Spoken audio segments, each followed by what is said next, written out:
Welcome to the completely unnecessary pro wrestling podcast with your host, Coffee Lover 456414. You know, Today's pod. if you at least wanted to, you could have got the. Oh, never mind. Here, I've had enough of a day. I'm a bit sore all over here, and yeah, a good day though, nonetheless. It's just I have a convention clashing with tomorrow's event, which happens to be earlier because of where it's located. That's right, people. Money in the Bank is coming at you live from friggin' London at the O2 Arena. I know, right? This is the first friggin' Money in the Bank to be held outside of the US. No apparent reason. And this is WWE's first major event to be held in London since Insurrection in May 2002, and England in general since Insurrection June 2003. And the first Money in the Bank to live stream in Australia. And may I note that 2002 Insurrection that they did was the one that Randy Orton was sent home for having roid rage and trashing a hotel room. Just thought I'd note that. Go right ahead. Thank you. Anyways, we've got 7 matches, two of them being ladder matches, and one goddamn fucking Civil War madness that, quite frankly, I can no longer be asked to give a real, actual damn about. And one match that I don't even know why it's happening. Well, I could say that for at least 2 of them, but whatever. If it didn't pull me away from my convention earlier, but oh, whatever. I'll get time in tomorrow. Look, I'm Coffee Lover 239 here, running on God knows what else, basically. And with me, as always, is our resident John Moxley stan, Steven. What's up, everyone? And this is Quadrum's favorite pay-per-view of the year, so... Stop it, Steve? I am not tolerating crap from anyone. You are really asking for a laser-borne missile strike with my drone, aren't you? He's asking for an ass-kicking. Anyways, and we have a known gamer here with us, the Elite Cleat, Aiden. What's up? And don't think I didn't forget that nickname, too, man. We finally worked it out, if you can't tell. And, of course, with us, our resident Metallica fan, Sheepster. And our resident jokester, who can't get enough of this, Quijam. Yeah, I can't help it. I gotta keep it light here, you know? Yeah, sometimes the banter gets very monotonous, and I gotta jazz it up, you know? And with Austin Theory! Don't even start. I should play the fucking Tourette's guy quote. There was a new Tourette's guy video, and one of the quotes he threw out was a good old-fashioned Red Foreman. He's watching videos about Tourette's, ladies and gentlemen. No, come on. Tourette's guy. Bob Saget and all that stuff. Oh, God. I'm serious. There was like a new video. It was a friggin' surprise and a good way to start the day off. But, anyways, enough dawdling about that. Let's start with the first match, shall we? And look at that. Oh, God, not that music again. Oh, I had stop nightmares it. about that. I wish that Dreamcast that's at the convention in the game room was modded, so I would actually make you play some Third Strike on it, because, boy, then you'll really appreciate that music more, along with the other game's excellent soundtrack.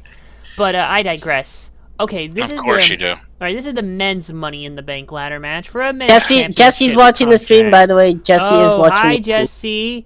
Yeah, we're too busy tonight. Hi, Coffee's Padawan learner that looks nothing like Grogu. Alright, okay, let me go down the participants. Ricochet, Shinsuke Nakamura, LA Knight, Santos Escobar, Butch, Pete Dunne. Oh, fucking hell. God damn you. You had to throw me off there. Damian Priest and Logan Paul. And keep in mind, I'm running this literally... Okay, so look.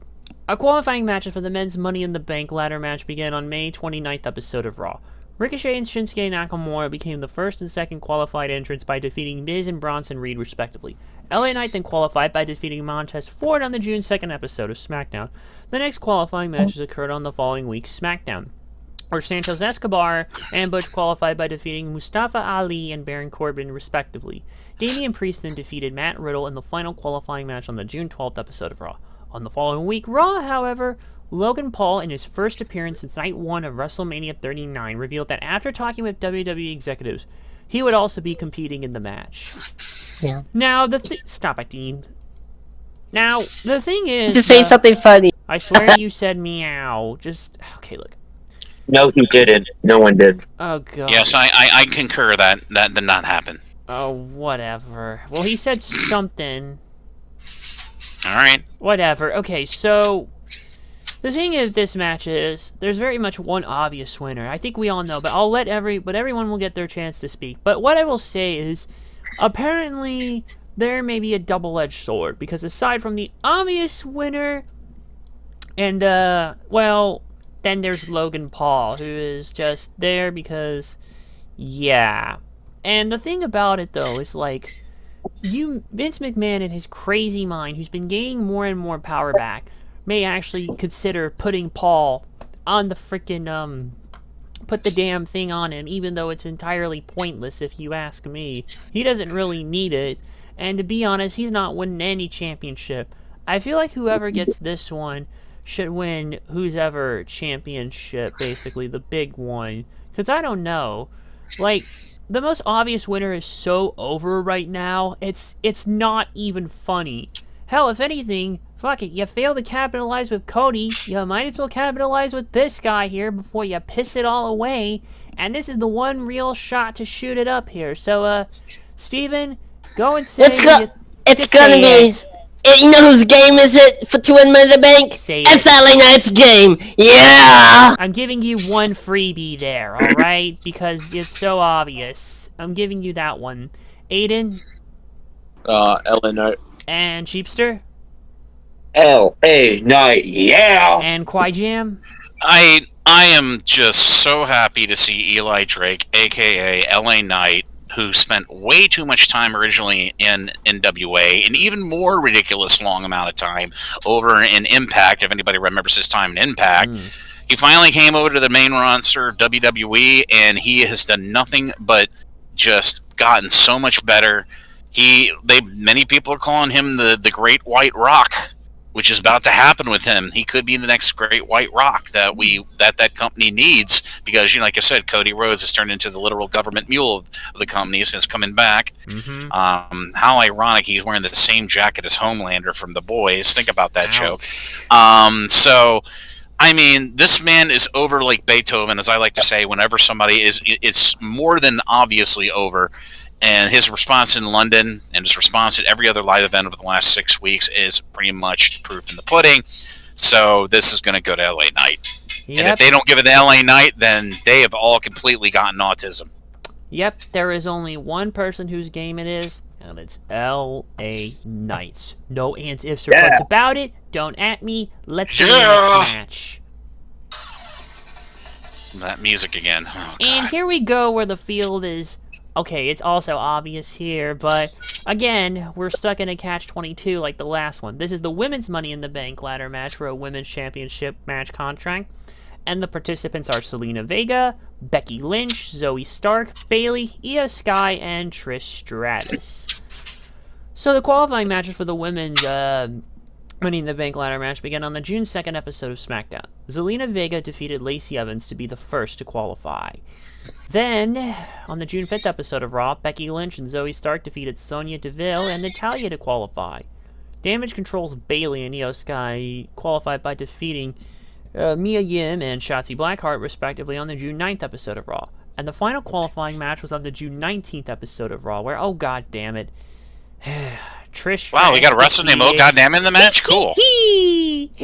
Raquel Rodriguez Gonzalez. Yeah, I'm not waiting for her match to do that. Don't even try to remember her name, because nobody's going to remember her. Yeah, by disqualification thanks to an accidental interference from Lynch. My ass. Yeah, additionally on the June 30th episode, SmackDown, Shotzi faced Bayley, and if Shotzi won, she would have taken Bayley's spot in the match. But Bayley won and kept her spot in the match. Wait a minute, I could have sworn there was something else, though, that was going to happen. I thought this... Okay, never mind. Okay, look, there's I thought I was kerfuffled. Okay, look, there's one obvious winner here as well, and I think we all know it's the member who needs to break away from damage control, or damaged goods. On the other hand, though, we have Vince's favorite, basically. The woman who he made bark like a dog, then strip down to her bra and panties on national television. What the? Well, throw me a freaking bone here, pal! A lot of people do that in our private life, so, don't sniff it. Anyway, though... Anyways... it's obvious who should win, but again, unlike the previous match, you never know at this point, and honestly, I mean, Shit. Shit. For driving a Fiat. Yeah, Steven, who you think's gonna win? It's gonna be from Damage Control, but no, it's not gonna be Bailey. It's gonna be Io Sky, baby. That's the obvious choice, but probably not far off. Aiden? I'll say Io Sky as well. Alright, and Sheepster. Becky. Ooh, any reason for Becky, or... He Well, I likes think red. that- He likes redheads. No, I want to hear it from the man himself. You know, you're not wrong, but that's You're not the not reason. right. Then what is the reason? I don't know. I just think that this is the one thing she hasn't done. She hasn't won. Fair enough, I guess. What about you, Kwai Jam? Boy, you know, all these people have very checkered current histories in WWE. They all had their moments, and I do mean moments because that is what WWE's mission statement is. We're not about great wrestling matches. We're about great moments. And I mean, they finally got around to Asuka and getting her a title. So you know, common sense dictates that the next they're gonna make up the Io Sky for not going anywhere, or doing anything, just throwing her into a faction. So Jesus, I really just give it Io Sky for God's sakes. Just get these Japanese women some accolades for a change. Yeah, I agree. Io Sky especially, too, is shown to be the real standout member of Damage Control. And definitely, I think, had the most potential out of all of them. Well, because Bailey already had her heel turn. And that was fine at first, but then everything kind of went to hell. And I'm afraid Dakota may be too injury prone at this point, and I don't want her to handle No, that. she's more hair. She's more terrible hair prone than actual injury prone. Yes, I know. Okay? She's trying to do If I see Dakota Kai's hair just needs to be set on fire, you know, like the wildfires in Canada, Or the and she fucking just Michael needs to be Jackson bald. Pepsi Just make her commercial. bald. Just make her bald, and I'll be happy. She'll end up she'll look like Serena Deeb when she was part of SES. I was thinking more of the Alien 3 Ripley look, but okay. Nah, I'm thinking more of the Coneheads.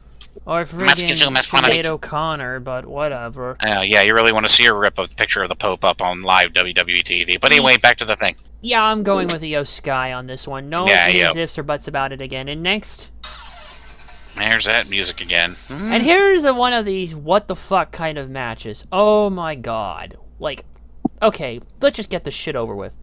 Cody Rhodes versus Dominic fucking Mysterio. This is the bottom of the barrel, ladies and gentlemen, of WWE Oh yeah, stupid and booking. he's gonna have The his bottom of the mommy barrel. in his corner.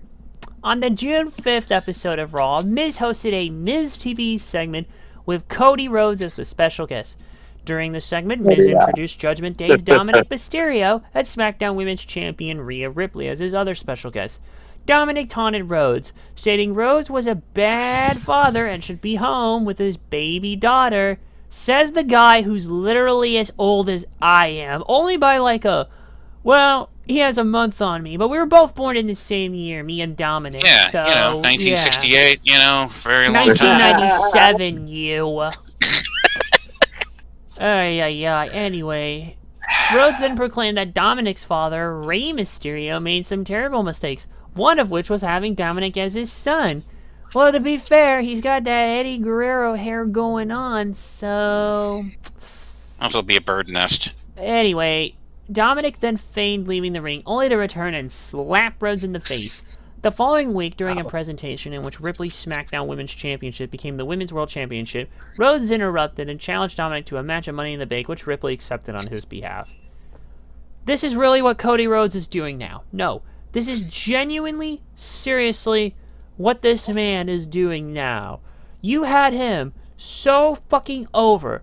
The time was right for goddamn him to win this shit at Mania, and you fucking blow it. That alone has left me disappointed. I'm no longer angry. I was angry in the heat of the moment. Now I'm just disappointed by the end. Because you had an opportunity, and you blew it. Let me ask you guys something. Can you think of the last opportunity that WWE had that was practically gift wrapped to them on a silver friggin' platter to pretty much give the fans what they want, and they completely just said fuck it? can you think of a moment like that? Oh, AJ Styles, Matt Riddle, the names just keep coming out of my mind, you know? I don't know. I mean, Brian AJ Danielson. Wait, they booked AJ Styles pretty well, I didn't thought they? they did in his title reign. They No, did not. in his WWE They title put him. reign, They after he won it slotted him back with the Good Brothers after negotiating them to come back from New Japan. Okay, I'm not talking about. And they Okay, did- I'm not talking about current AJ Styles. I'm talking about 2017 AJ Now, Styles. hold on. That was the point where when he eventually got the belt He back. came back at the Royal Rumble, and then he just came back and just did nothing but going through the motion matches from that point. They brought the Good Brothers in, and they literally had the all-man early damage control there. They didn't do anything, so no, they didn't do anything with him. I haven't even actually gotten. They to shifted say- some phenomenal T-shirts and gave him an urban theme. Now, Wow, that's a hold- lot of progress. Now hold on. I mean, are we not forgetting his WWE champion reign? If anything, his second reign, I thought he was come on, dude. overbooked to hell. If anything, Come right on. there, not taking the advantage on Nakamura there. Again, Nakamura was not. I honestly starting to think that Nakamura coming to WWE wasn't the challenge that he. See, Nakamura originally said, "I wanted to challenge myself, and I wanted to try to go to the biggest company in the West and see if I made it." And he didn't do anything. He came in and did the same thing that AJ Styles did. He shifted them a boatload of merchandise with strong style, and that's all he did. All right, And look. he didn't do anything. Okay, well look, He wins some lower belts, and I'm like, that's how you challenge yourself? Give me a break, dude. Only This because guy he doesn't got the Intercontinental IWGP Championship in his sleep, and he still killed everybody in New Japan. Give me a break. And only because they didn't have him win the fucking title at Mania 34 when he should have. In fact, Yeah. that has another bad missed opportunity in Asuka not winning there. And before that, we can mention Daniel Bryan not being in the 2014 Royal Rumble. Yes. And just so on, and so on, and so on. This company has a bad habit of not giving the fans what they want. And that's gonna be the same thing if they don't pull it on LA Knight. Don't you think? There's gonna be hell to pay because we know those UK fans. There's not going to be any hell to pay. They're going to be counting the money that they made at the expense of the fan, like they've been doing. Let me ask you guys something. Ask you guys something. What did that sign say about John Cena? If John Cena wins, we riot. ECW Yes. one night stand. If John Cena wins, another crappy Expedient commercial gets made. Who gives a crap about that? Okay, look. The point is, they've missed the opportunity, and at least, well, I don't know if I could say the same with Bryan, because he, one of the greatest moments of Mania history, even if it is Didn't just a do repeat. anything. Even if I He was just about shifted to merch. say something. Yeah, well, even he if it was shifted a merch. repeat of 2004. They lather, rinse, repeat him into the stupid Wyatt family. Then that led on to him doing the fighting against the machine, and then holding Rob hostage, which has been done so many Occupy different Raw. times. in the hold on a past. second. I don't think his whole Occupy career Raw. was a flop. I No, mean, think about no. it. Think about it. shit. The They're WWE all champion. cash grabs, Dean. Guys. Team Hell. Guys. Wait, hold on. Team Hell No. I thought Team Hell No was good. Guys, First That off. was the only okay. time he made any Oh, sense. shit. Then he had a great Survivor Series with Brock Lesnar. Even though I don't like No. Brock, that was probably one of the That best was a- Brock matches in probably Okay, guys. years. Guys, I think we're getting a bit sidetracked. Okay, look. My point is, basically, at least in the case of Nakamura in particular, not only did they not give him another whiff of the main event picture, but they basically casted him into a lower hell, a worser position that he should have been. That's what I think is happening right now with Cody Rhodes. He should be higher up in this madness, but no, he's pissing around with I Dominic Mysterio. honestly think that Cody probably requested a light schedule, and that's what they're doing here. Fuck I think me, that Cody- no. I think that's what they're doing here because Cody is high real estate, okay? And you have Cody go and do the open challenges for world titles, and then he could get injured again. I mean, for God's sakes, the man wrestled a Hell in the Cell with half of his circulatory system pulsating Fucking through his pec ripped toe. pec. Overrated muscle. match. I'll say that was an Don't overrated even. match. Don't I'll be even. honest. Excuse me? Excuse Sheep us. still help me over here. Was that an overrated match? Dean, shut up. I think I'm you're honest even wrong. here. And Okay. you're wrong. Okay, I think we've gotten without that pack, that match. sidetracked so much. Without that pack, it would have been a good match. I feel like. Okay, you know what? Let's just get back on track. Fuck the Hulk Hogan. All right, here we Okay, go. let me get back on track. Look, Cody Rhodes is pissing around in lower rank shit that is just not good at all. And after, how do you go from the main event of Mania to this shit? And look, I know No. Dominic From main event to Mysterio's main event to WrestleMania, then feuded with Brock Lesnar. No. You go from main event to literal pre-show. This match is literally pre-show. This match is so low-hanging fruit of a faction that is going to irrevocably end up taking over for the Bloodline in at least in a few months' time of being the main storyline of WWE product. Because Vince is high on everybody in the Judgment Day, even though the only real attraction in that group is Mommy and Dominic. That's it. And I know Dominic's getting a shit ton of heat, and he's doing that. He's not even a wrestler. Many people think that Dominic Mysterio is a wrestler and he will be better. Yes, he's an antagonization machine. He antagonizes people. He's a master. He's a shenaniganist. Okay, he's at ringside hitting people. He's running like a child. He's distraction. I mean, that's the only thing he's good at. He can't even wrestle decently. So, well, look, yeah, you've got a heat magnet combined with someone who's stuck piddling around in something I feel that's beneath, and I don't care. Our friggin' other discussion about everything other than this match has been more interesting than the actual match itself. But now I have to get everyone's predictions. So, Steven? Got Cody. And Aiden? Buddy boy, hello? Yeah, shit. he's on mute. He's probably in the bathroom. I know he's muted, but that means he can still hear us. I don't. I don't see the deafen icon, though. Hello, Aiden? He's self-muted, dude. Damn it. Okay, you know what? We'll come back to him. Sheepster. Whoa, there's the smoking mirrors. And Quiet Jam. I tell you, like I said, I'm probably the only person who just thinks the Judgment Day is just two people that are interesting with a lot of other guys that are established that are just nothing but subterfuge and are purely there because they had nothing. WWE had nothing for them, but somehow it ended up working because they're all odd ends. Like I said, this match booking is the first glaringly insulting booking I have seen Cody be given in WWE. Is very insulting. A man of his prestige, a man of his pedigree, a man who went from undesirable to undeniable is now going back to unconscionably stupid.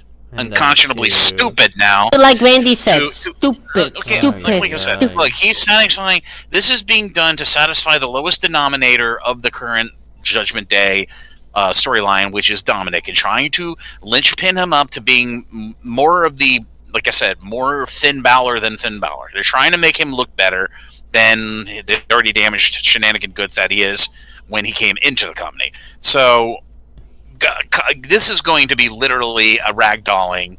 Unless Dominic has everybody from the Judgment Day at ringside playing shenanigans, Cody wins easily with at least probably 5 crossroads and 2 bionic elbows. So yeah, all right, Cody. Let me send it off to Aiden real quick to see if he'll get this ping. Yeah. There, and in the meantime, just going with Cody because I do not give a fuck otherwise. He's away. Coffee's saying dirty words, and I'm starting to feel very tempted on being a dirty mouth person too. Stop it. Oh, he's away. Of course he is. What? I guess we'll just have to get him back later. At least I put this down here in the group chat so he knows. Yep. Okay. Next. Street Fighter music. It's hot. It's great. It makes your ears hurt. Okay. Okay, look. It's Seth Rollins versus Finn Balor World Heavyweight Championship. On the May 8th episode of Raw, Seth Rollins defeated Finn Balor in the semifinals of a tournament for the inaugural World Heavyweight Championship. Rollins won at Night of Champions on May 27th. Next episode, Rollins was victorious in a tag team match against Judgment Day members Balor and Damian Priest. Wait a minute, where the hell is this? Whatever. That led to a title match the following week. Rollins retained against Priest. Following the match, Balor and Rollins came face to face. On the June 12th episode, Balor called out Rollins and recall that at SummerSlam in 2016, when he defeated Rollins for the inaugural Universal Championship, Rollins injured him in the match, caused him to vacate the title the following day, and derailed his career. It's only now he's getting a real sniff of the main event scene, and even then, I don't know. Balor claimed he would do the same to Rollins at Money in the Bank by taking away the World Heavyweight Championship from him. Rollins accepted Balor's challenge for this title at Money in the Bank. There's not much to say. I think this match pretty much writes itself, and, yeah, this should be good. So, Dean? And this story's been pretty, this story basically how 2016 SummerSlam, he injured him, took him out, Finn Balor's blaming him that he took his Universal Championship. Yep, and he hasn't been the same since then. He wants to do the same to him, It's like poetry. It rhymes. Yeah, who's gonna win? It's gonna be Burn It Down, Seth freaking Rollins, because quite a even loves Seth Rollins too. I wish he would pick a hair color and stick to it. Oh my goodness. Aiden, are you back yet? No, he isn't. God damn you. Where did you go? Alright. Add another one here. It's Rollins versus Balor. Alright. And Sheepster? Well, who's the creator of the bullet? I have to go. Fergal Devitt.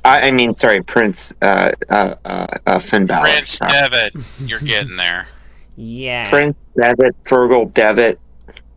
Whatever. You get the point. Now, Quiet Jam. Oh boy, this is another shoehorn booking here. Oh, looks like Aiden's done for the night. Honestly, I'm one of the people that thinks fully about my choices and thinks fully about things, and neither of these guys. They're both over like Beethoven, like I said, and it's just. God, I don't even know why they make they remade all these retitles and made them even more confusing. To keep the talent, to keep the title strong, I guess, if you can even consider strong on either of these people, Seth Rollins is gonna retain. Okay, and Aiden actually has posted his tech stuff, so I'm gonna read these off here. He said Cody for the last match, Rollins for this one. I honestly think Rollins is probably gonna retain, honestly. So with that, there's nothing else to say, so let's just go to the next one. Oh, fuck me. Is that a proposition? Shut up. I'll whoop your ass right now. I'm gonna whoop yours, boy. I'm already dressed up as Takayuki Yagami. If I could just pull off the act. Oh, really? Yeah, if I could just pull off the friggin' just as long as you dress like a taco, Dean was the only way we'll pay attention to you if you have the name Taco in your name. This is the Bloodline. Roman Reigns and Solo Sikoa versus the Usos. Oh my god, I already posted that. Come on, you posted that. Civil War tag match. I asked it for Aiden because he's not going to be able to join us. Not you. I already posted that video. I know. I got it. What video? The Tranquilo Club video about Omega Ospreay too. Anyway, oh my goodness, there's a ton of... it's gonna be hectic as hell tomorrow. Okay, so with that, let's go.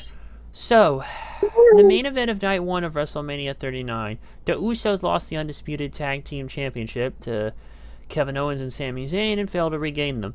The Bloodline ended up winning, which is the Usos and Solo, ended up winning a 6-man tag team match at Backlash, although there was friction between Sikoa and his brothers. On the following SmackDown, undisputed WWE Universal Champion, Jesus, that's a mouthful, Roman Reigns demanded that the Usos apologize for their loss and failure to regain the championships. Although Jimmy refused to apologize, Jay apologized on Jimmy's behalf. The Bloodline's special counsel, Paul Heyman, then announced that he was able to procure another tag team championship match for the Bloodline. However, instead of the Usos, it was Reigns and Sikoa, which took place at Night of Champions on May 27th. At the event, the Usos interfered in the match and accidentally attacked Sikoa with a super kick. This infuriated Reigns and eventually lambasted and shoved both Usos around.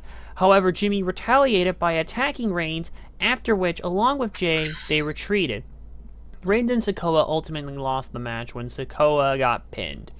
On the next episode of SmackDown, during a celebration for Reigns' achievement of reaching 1,000 days as Universal Champion, another uneventful reign, even worse than Lesnar before, the Usos interrupted. Jimmy stated he did what he did of Night of Champions to protect his family, specifically his brother Jay.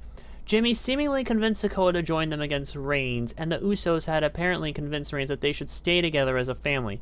Reigns then embraced Jimmy, however Reigns rejected Jimmy's proposal and prompted Sikoa to attack Jimmy. On the next episode, Heyman tried to persuade Jay to stay in the Bloodline while getting him a United States Championship match, but Jay said if he stays with the Bloodline, Heyman would have to leave. Then on the championship match, Jay lost after Jimmy unintentionally attacked him. On the next episode, Reigns said to Jay that Heyman is his special counsel, not the Bloodlines. Then Heyman would not leave. After Jay seemingly sidelined with Reigns, he turned on him, choosing to stay by Jimmy's side. On June 17th episode of SmackDown Lowdown, it was announced that Usos would face Reigns and Sikoa at Money in the Bank in a Bloodline Civil War tag team match. Another pay-per-view, another one without Reigns, not even. You know, I would say I'm excited for all the turns and finally the Usos going on their own. But honestly, with how long this fucking thing is dragged on, just dragged on and on and on and on. And it's pretty much to a point where I don't give a shit. I already stopped giving a shit after what happened in Mania. And I just further, like, if I could negatively give a crap, that would basically sum up how I'm feeling about all this. Yeah, the moment was fine, but it's all about moments, as Quiet Jam has said before. And ultimately, now it's just, this is just too little too late for me to give a damn. All I want is Roman Reigns to lose his goddamn freaking title so we can end this unholy... Titles, whatever, plural. you know what I mean. Not singular, plural. Whatever, who cares at this point? This reign has been gone on long enough. It's been overdrawn out. Way too much has happened, both good and bad, in all of our lives. And right now, I'm over it. I am so over it right now. It's not even funny. But we're going to have to wait a little longer, because now we're stuck with the Usos and the Bloodline again. And are you going to have Solo take the pin twice now? Because he got pinned at the last one event when they faced off. And we can't exactly pin Roman until he's ready to lose. They've pretty much made him too unbeatable at this point. Oh, my God. And when this ends, then what? Then where do we go from here? Judgment Day. What? Judgment Day. Oh, Judgment Day No. being... No, how about this? When it ends, we all pop a cold one. And we just forget coffee. everything happened. Except the good. But you also have to remember that that championship reign lasted my entire high school career. That is So it's the only good- scary to even think about. Just you saying that out loud No. makes me think, what is wrong with this company? Okay, Dean, you're first. Bloodline. And Aiden said the Bloodline as well. And you, Sheepster? I have to go with Roman and Solo. I've been a fan of his since he debuted in Survivor Series in the Shield, and yeah, I've always been high on him. Yeah. All right, enlighten one. Enlighten us. That's you. Oh, shit. Oh, there you are, Quiet Jam. Enlighten us. Alright, am I back? Cool. Yes, you're back. Okay. You may proceed. Oh, you already got everybody's fix? Yeah. Oh, well, it's to second Coffee's frustrations and probably everybody else's frustrations. I mean, the Bloodline started out as the only, I do mean only thing that modern WWE creative has actually gotten over. And in no small part, it was reinvigorated by Sami Zayn. And many people may disagree with that, but he reinvigorated what started out as a family dust-up and brought awkward hilarity to it, like everything Mick Foley had done post-Mankind, because they made him the commissioner, and then he's like, he's in, he's here, he's there, he's funny, haha, and Sami Zayn is a natural talent. Yes. So they tried to do the same damn thing with Matt Riddle, didn't do anything. Would have been better to have Matt Riddle being like a Shaggy character, smoking reefer all the time, but I digress. To break this bloodline up and turn it and getting into the territory of NWO White versus NWO Wolfpack Red is just done. It's been done before. It is not to be done again. I don't want them. Baby. But it's like I said, they're trying to fractionize something into two separate things, and then if they try to make more Samoan wrestlers that are currently with WWE come and join both sides, and we get a big Samoan slam down, then they're just repeating something that doesn't need to be repeated. So honestly, I think in the case to leave Roman and Solo looking strong, have them win. I don't want the Usos to win because then that does not give any reasoning for a furtherance of the storyline. If you get the Usos winning all the time, that makes Roman and Solo look weak. So I'd say have Roman and Solo win this match, this tag match, whatever the hell it is. I'm just gonna go with the bloodline and just move on because I don't want to spend any more time on this shit. Next. Next up is Ronda Rousey and Shayna Baszler versus Liv Morgan and Raquel Rodriguez. Why, and why? Team Championship. Wait a minute. She's already back? I thought her shoulder injury was going to put her out for much longer. What the hell happened? No, she was going to have a kid, and then she remembered she had a shoulder injury and was trying to have a kid at the same time, and something conflicted. All right. Let's just fill in the blanks. During Raquel and Liv Morgan's title defense of the WWE Women's Tag Team Championship on the May 12th episode of SmackDown, Morgan legitimately injured her shoulder. On Raw the next week, Ronda Rousey and Shayna Baszler, in their first appearance since Night 2 of WrestleMania 39, attacked Rodriguez after her match, wanting a title match, regardless if Rodriguez defended it alone. Hello, logistics. However, on the May 19th episode of SmackDown, the championship was vacated because of Morgan's injury. A fatal four-way tag team match was scheduled for the May 29th episode of Raw to determine the new champions, where Rousey and Baszler won.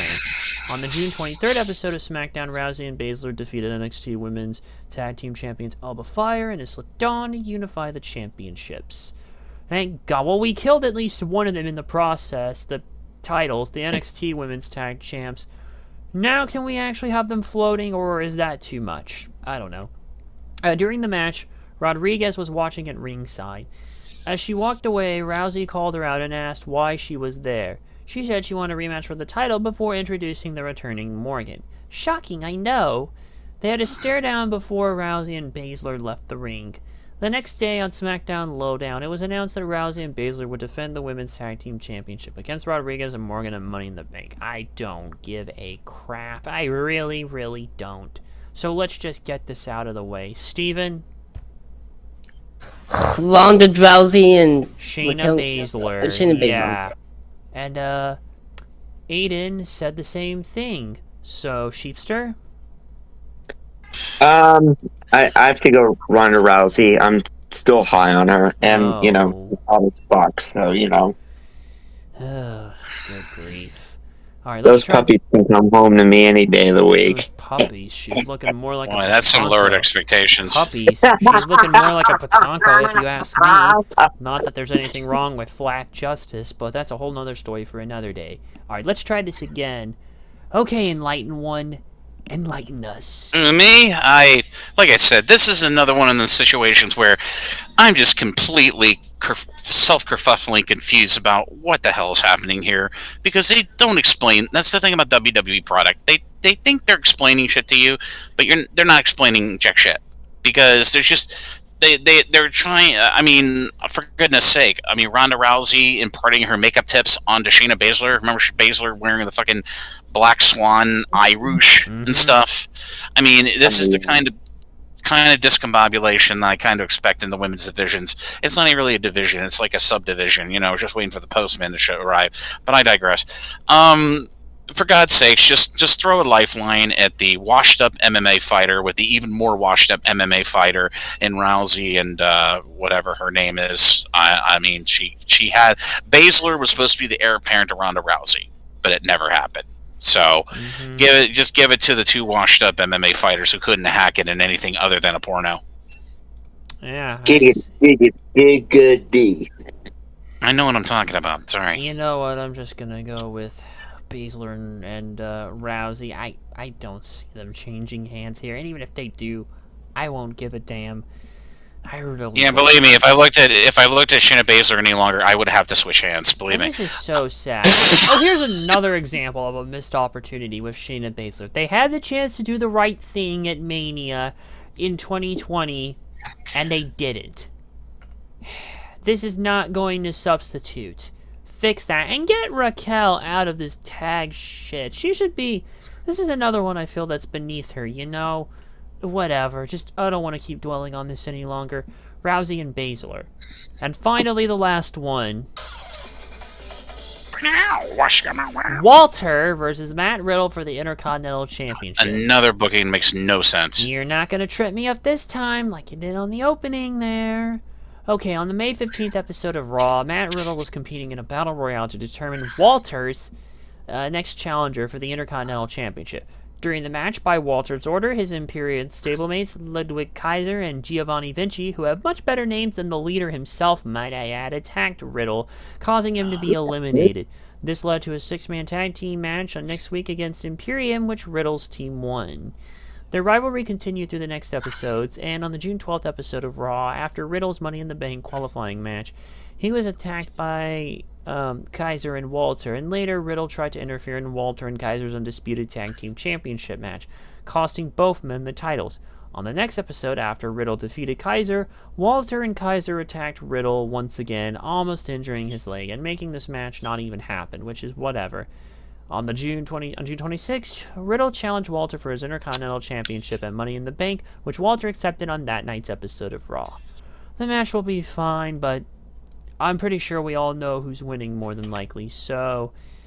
Alright, start with you, Steven. Let me say like...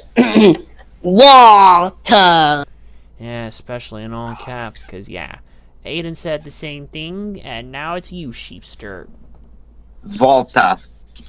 Alright, Quijam, the floor is yours. Well, this is just another thing that makes no absolute sense. But, you know, this is what we have come to know with this current product. You know, so... I mean, Matt Riddle, please, just put him in some CFB commercials and let him make some money, for God's sakes. The man is a natural stoner. I definitely think my Frobel and my Liebchen, Gunther is going to eradicate him very, very hard. So Gunther retains his title. Walter, and yeah, Gunther, Walter, they're all the same altars I like to go for. No. It's a very good man. Yes, I do. Yes, my little Fraulein here, my little coffee. So yes, that's right. No. I guess we're all in unanimous agreement with this one here, and yeah. Yeah, we're very anus about it. Yes. Unanimous. Oh my God. Whatever. Walter should retain, and let's just wrap this up before shit really goes sideways. And that's it. You just told me the oldest trick in the book, dude. Shut up. Ooh, yes. something flirty. That's not what I mean. Shut up, fool, and let me finish this shit. Okay. Yes, Dad. Okay, this is Money in the Bank 2023 in a nutshell. Some stuff to look forward to, but you better hope this company does the right thing, because, more often than not, as we've been proven time and time again, especially back at Mania earlier in the year, they will not do the right thing. And if they don't do the right thing here, then we're all in bigger trouble than, Yeah, and then we go and we complain we're never going to watch this stuff again, and we boycott it. And if we get enough people online to do the same thing, then they'll say they'll all go in concert with it, and then we'll do a big online boycott against it. And then for sure enough, we'll go against our good word, and we're going back to Monday Night Raw. So I got to see things change, and it's just a vicious cycle of I'm lather, trying rinse, to repeat. break this goddamn cycle, but honestly, sometimes it's easier said than done when certain people still want you to watch the damn thing, even though 3 hours is too much. I got so damn good at Shinobi 2002, I ended up actually beating that in 3 hours. That was the other day, no less. Oh, don't worry. That's all I'm going to mention for it. So I want to thank everyone. Now.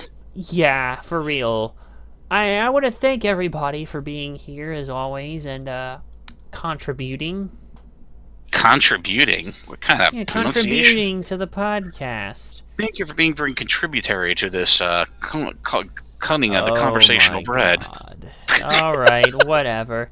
Anyways, in terms of WWE, well, we have SummerSlam in August, but we do have one little extra stop on the way now. I guess NXT has finally decided to do another Great American Bash, but this time do it on friggin' pay-per-view as opposed to on free TV. So we'll probably see you, funny enough, exactly 1 month from today. Well, that's when the show is, at least, but for us, about 1, 2, 3, 4 weeks. 4 weeks, about or so, is what we're looking at here.